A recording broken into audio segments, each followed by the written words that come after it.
ஆளுநர் அவர்கள் இந்த அரசு என்ன தயாரித்து கொடுத்திருக்கிறதோ அதை அப்படியே ஒரு வரி மாற்றாமல், ஒரு எழுத்து மாற்றாமல் அப்படியே வாசிச்சிருக்கிறாரு. இதிலிருந்து இந்த அரசுக்கும் ஆளுங்கட்சிக்கும் பாஜகவுக்கும் ஒரு இணக்கமான ஒரு சூழ்நிலை, ஒரு கனெக்ஷன் ஏற்பட்டு விட்டதோ அப்படிங்கிற எண்ணம் அனைவருக்குமே ஏற்பட்டிருக்கு. அவங்களுடைய சொந்த புராணத்தை எல்லாம் தவிர்த்துட்டு பார்த்தீங்கன்னா, ஒலிம்பிக் மையங்கள், திறன் பயிற்சி மையங்கள், 69% இடஒதுக்கீடு, இருமொழிக் கொள்கை, தேசிய கல்விக் கொள்கை 2020 எதிர்ப்பு, நிலுவையில் இருக்கக்கூடிய கல்வி நிதி கேட்டு கோரிக்கை, வறுமை இல்லா தமிழ்நாடு,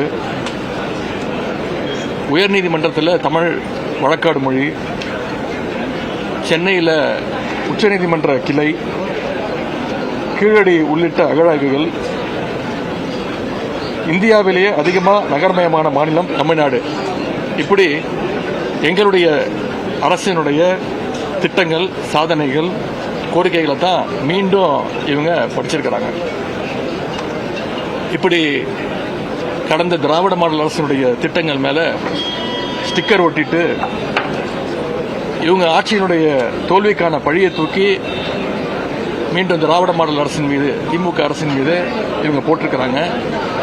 மிகுந்த காழ்ப்புணர்ச்சியோடு இந்த ஆளுநர் உரை அமைஞ்சிருக்கு.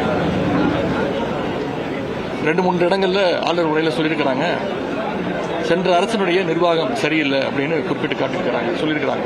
இதை நாங்கள் உண்மையாக கண்டிக்கிறோம். அப்படி ஆட்சி நிர்வாகம் சரியில்லாமல் இருந்திருந்தா எப்படி இவங்க சுட்டி காட்டிருக்கிற மாதிரி பல திட்டங்களை எங்களுடைய அரசு நிறைவேற்றி காட்டியிருக்கோம்.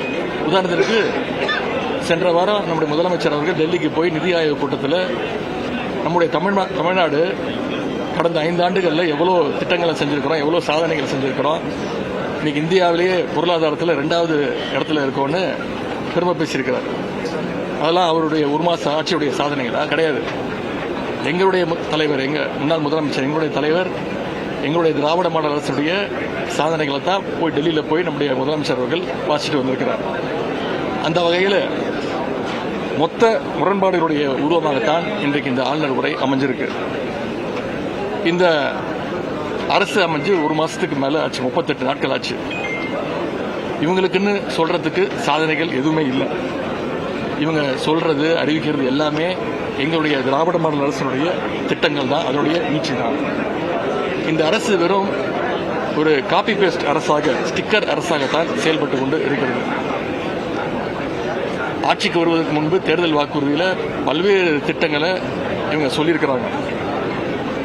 அந்த திட்டங்களை எல்லாம் எப்படி நிறைவேற்ற போறாங்கன்னு ஒரு ப்ளூ பிரிண்டாக, ஒரு முன்னோட்டமாக, ஒரு ட்ரெய்லராகத்தான் இன்னைக்கு இந்த உரை இருக்கும்னு நாங்கள் நினைச்சோம். மக்களும் அதை எதிர்பார்த்தாங்க. ஆனா இவங்களுடைய அறிவிப்புகளை எப்படி நிறைவேற்ற போறாங்கன்னு, எதிர்காலத்தில் ஒவ்வொரு திட்டத்தையும் எந்த காலத்தில் நிறைவேற்ற போறாங்கன்னு இந்த ஆளுநர் உரையில் இடம்பெறும்னு நாங்கள்லாம் நினைச்சோம். மிகுந்த ஏமாற்றம் அளிக்கின்றது. சொன்ன வாக்குறுதிகள்லேருந்து எப்படியெல்லாம் என்ன காரணம்லாம் சொல்லி எஸ்கேப் ஆயிடலாம் அப்படிங்கிறதுக்காக நேற்று முன்தினம் அதற்கு ஒரு முன்னோட்டமாக ஒரு வெள்ளை அறிக்கைன்னு சொல்லி ஒரு வெற்று அறிக்கையை நேற்று முன்தினம் வெளியிட்டாங்க. அதை பற்றி நேற்று எங்களுடைய சட்டமன்ற உறுப்பினர், முன்னாள் நிதியமைச்சர் திரு தங்கம் தென்னரசு அவர்கள் ஒவ்வொருத்துக்கும் சரியான பதிலடியை கொடுத்திருக்கிறார். அதற்கு எந்த கேள்விகளும் கேட்டிருக்கிறார். அதற்கு எந்த பதிலும் இதுவரைக்கும் இல்லை. இப்படி மின்வெட்டு, விவசாயிகள் போராட்டம், இது எல்லாத்துக்கும் மேல சட்டம் ஒழுங்கு இன்னைக்கு எந்த அளவுக்கு மோசமா இருக்குன்னு நான் உங்களுக்கு சொல்ல வேண்டிய அவசியம் இல்லை. நீங்க ஒவ்வொரு நாளும் தொலைக்காட்சிகள் நீங்களே ஒளிபரப்பிட்டு இருக்கீங்க. ஒரு சின்ன புள்ளி விவரத்தை இங்க சொல்ல விரும்புறேன். கடந்த ஒரு மாசத்துல மட்டும் சுமார் 175 பாலியல் வன்கொடுமைகள், 65 கொலைகள், 4 சாதிய ஆணவ படுகொலைகள் தமிழ்நாட்டில் நடந்திருக்கு. இன்றைக்கு இருக்கக்கூடிய முதலமைச்சர் தேர்தல் பிரச்சாரத்தின் போது எப்படியெல்லாம் டயலாக் பேசினார், வீரவசனம் பேசினார்னு தமிழ்நாட்டு மக்கள் பார்த்தாங்க. நீங்க அத்தனை பேர் பார்த்திருப்பீங்க. என்ன சொன்னாரு? பச்சை பிள்ளைங்க, படிக்கிற பிள்ளைங்க, சின்ன பொண்ணுங்க, வீட்டில் இருக்க பொண்ணுங்க, வேலைக்கு போகிற பொண்ணுங்க, இவங்க எல்லாருக்கும் நடக்கிற கொடுமையை சொல்ல முடியலையே சிஎம் சார் அப்படின்னு எங்கள் தலைவரை பார்த்து அப்படி இருக்கக்கூடிய முதலமைச்சரை பார்த்து இன்றைய முதலமைச்சர் அவர்கள் வீராவசனம் பேசினார். இன்னைக்கு அவங்களுடைய ஆட்சியில் தமிழ்நாட்டில் நடக்கக்கூடிய இந்த கொடுமைகள்லாம் குற்றங்கள்லாம் பார்க்கும்பொழுது ஒரு திரைப்படத்தில் வரும்ல சார் கண்ணாடியை பார்த்து பேசிட்டு இருக்கீங்க சார் அப்படிங்கிற நிலைமையை இன்னைக்கு முதலமைச்சர் ஏற்படுத்தியிருக்கிறார். அதுவும் வேலையே பயிர் மேய்ஞ்ச கதையாக இன்றைக்கு நடக்கக்கூடிய அனைத்து குற்றங்களையும் யார் ஈடுபடுறாங்கன்னு பார்த்தீங்கன்னா ஆளுங்கட்சியை சேர்ந்த நிர்வாகிகள், அவங்களுடைய கட்சியினரே அந்த குற்றங்களில் ஈடுபட்டு கொண்டிருக்கிறாங்க. சட்டம் ஒழுங்கு நிலைநாட்ட இந்த அரசு என்ன நடவடிக்கை எடுக்க போகுதுன்னு ஆளுநர் உரையில் எந்த விதமான ஒரு குறிப்பும் கிடையாது. அதே போல ஏற்கனவே நல்லா இருக்கக்கூடிய திட்டங்களை கெடுக்கிறத எதிர்கட்சிகள் நாங்கள் வேடிக்கை பார்த்து கொண்டு இருக்க முடியாது. நேற்று கூட நீங்க பார்த்திருப்பீங்க, எங்களுடைய அரசு திராவிட மாடல் அரசு கொண்டு வந்த ஒரு திட்டம், அரசுடைய முத்திரை திட்டமான நான் முதல்வன் திட்டத்தை முடக்கியிருக்காங்க, பேரை மாற்றிருக்கிறாங்க. அது எங்களுடைய தலைவர் பேரில் இருக்கக்கூடிய திட்டமும் கிடையாது, டாக்டர் கலைஞருடைய பேரில் இருக்கக்கூடிய ஒரு திட்டமும் கிடையாது, ஒரு நல்ல திட்டம். ஏன் நீக்கியிருக்காங்கன்னா, நான் முதல்வன் அப்படின்னு சொன்னாலே மக்களுக்கு எங்களுடைய தலைவர் திரு முத்துவேல் கருணாநிதி ஸ்டாலின் அவருடைய பேர் தான் மக்களுக்கு ஞாபகம் வரும் அப்படிங்கிற ஒரு சிறிய குறுகிய எண்ணத்தோடு அந்த திட்டத்தோட பெயரையே நீக்கியிருக்கிறாங்க. அந்த திட்டத்துடைய அச்சீவ்மெண்ட்ஸ், அந்த வீடியோஸ் எல்லாம் சோசியல் மீடியாவிலேருந்து அக்கௌண்ட்லேருந்து நீக்கியிருக்காங்க. தமிழ்நாட்டில் இன்னைக்கு ஒவ்வொரு நாளும் பல்வேறு பிரச்சனைகள், ஆனால் எத்தனை பிரச்சனை நடந்துட்டு இருந்தாலும் இன்னைக்கு முதலமைச்சர் கோட் சூட் போட்டிருக்கிறாரு, இன்னைக்கு முதலமைச்சர் வேட்டி சட்டை கட்டியிருக்கிறாரு, இன்னைக்கு முதலமைச்சர் டிஃபன் பாக்ஸில் லஞ்ச் எடுத்து வந்து சாப்பிட்றாரு, கோட்டையிலேயே சாப்பிட்றாரு, அவர் வாயில் அவரே வச்சு சாப்பிட்றாரு அப்படின்னு அவங்க கட்சியுடைய வர்ச்சுவல் அபியூசர்ஸ் எல்லாம் இப்படிப்பட்ட கண்டென்ட் எல்லாம் ட்ரோல் பண்ணிட்டு இருக்கிறாங்க, ட்ரெண்ட் பண்ணிட்டு இருக்கிறாங்க. ஆனா உண்மையான பிரச்சனைகளை பத்தி என்னைக்கு நம்முடைய முதலமைச்சர் வாயை திறப்பார் அப்படின்னு சொல்றதுக்காகத்தான் இன்னைக்கு நாங்க எதிர்கட்சியை சேர்ந்த திராவிட முன்னேற்ற கழகத்துடைய சட்டமன்ற உறுப்பினர்கள்லாம் தயவு செஞ்சு வாயை தரங்க சிஎம் சார், பதில் சொல்லுங்க சிஎம் சார் அப்படிங்கிறதுக்காக தான் இன்னைக்கு இந்த பேட்சை நாங்கள் அணிந்து கொண்டு வந்திருக்கிறோம். எங்களுடைய எதிர்ப்பை, எங்களுடைய எண்ணங்களை தெரிவிச்சிருக்கிறோம். அதுவும் எப்போதாவது பேசுற முதலமைச்சர் பார்த்தீங்கன்னா அப்பவும் தன்னை முதலமைச்சர் அப்படிங்கிறத மறந்து இன்னும் பிரச்சார மோட்லயே பேசிட்டு இருக்கிறாரு. சிஎம் தான் அப்படி இருக்காருன்னு பார்த்தீங்கன்னா அவங்களுடைய ஒவ்வொரு அமைச்சரும் ஒவ்வொரு சட்டமன்ற உறுப்பினர்களும் முழுக்க முழுக்க ரீல்ஸ் வெறியிலேயே சுத்திக்கிட்டு இருக்கிறாங்க. எல்லாமே அவங்களுக்கு கண்டென்ட், எல்லாமே ரீல்ஸ் தான். இதையெல்லாம் முதலமைச்சர் கவலைப்படுற மாதிரி துளியும் தெரியல. அவருடைய ஒரே சிந்தனை இந்த ஆட்சியை எப்படி காப்பாற்றிக்க போறோம் அப்படிங்கிற அந்த கவலையில தான் அவர் இருக்கிறாரு. அதனால தான் இன்னைக்கு பீரோ புல்லிங்னு சொல்லுவாங்க.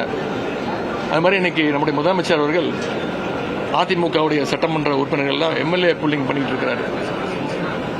ஆங்கிலத்தில் ஒரு வார்த்தை சொல்லுவாங்க, பேனிக் பையிங் அப்படின்னு ஒரு வார்த்தை இருக்கு.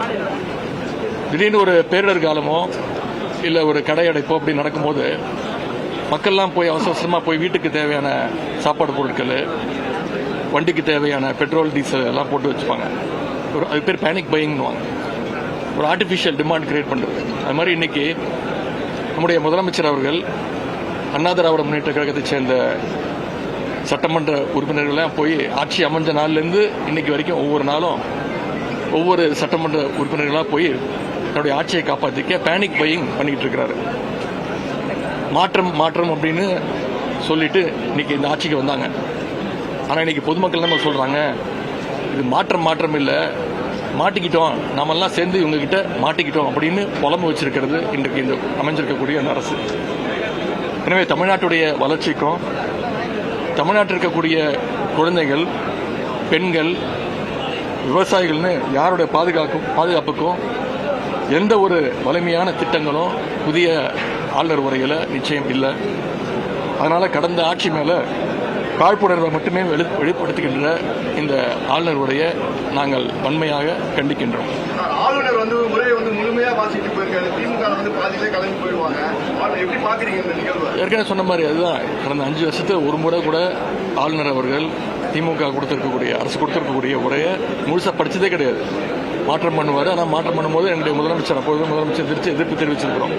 ஆனால் இந்த முறை பார்த்தீங்கன்னா ரொம்ப அபூர்வமாக ஒரு வார்த்தை, ஒரு கமா, ஒரு ஃபுல் ஸ்டாப் கூட எடுக்காம வாசிக்கும் போது உங்களுக்கு தெரியும் அதிமுக நம்முடைய ஆட்சியாளர்களுக்கும் தமிழக வெற்றி கழகத்திற்கும் பாஜகவுக்கும் ஒரு பெரிய அண்டர்ஸ்டாண்டிங் வந்துருச்சோ அப்படிங்கிற சந்தேகம் எங்களுக்கு வந்திருக்கு.